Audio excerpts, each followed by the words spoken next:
The top three, would be probably the two Bills, Patrick and the two Bills.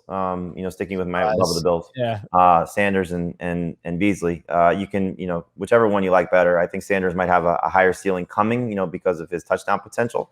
But Beasley clearly, 2 games with 13 targets on the season is hard to overlook. But I think the problem is that when we look at his roster percentage, I think for him, 62% is probably the max of the PPR leagues. You know what I'm saying? Like he's probably at the point where there's not a lot of PPR leagues where he's available. It's more non-PPR leagues, and we know that's not going to be his best format. Whereas Sanders, I think, could be useful in both because I think he'll score more at least. So, gauge it that way if you want.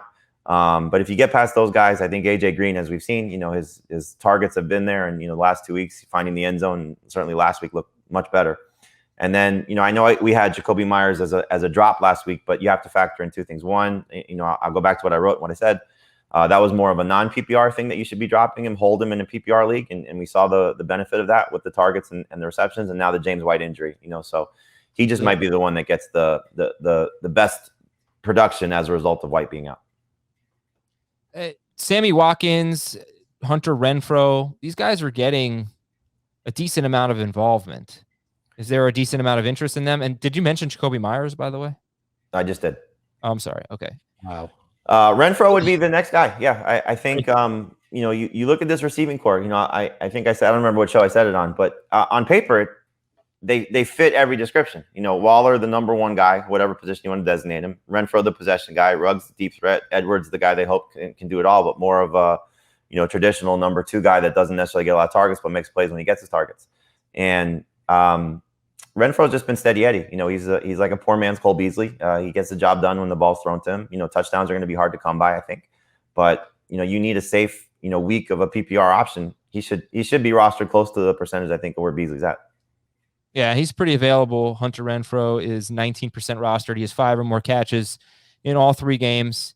And if you were going to take a shot on a first-round rookie just to stash, Kadarius Toney or Rashad Bateman?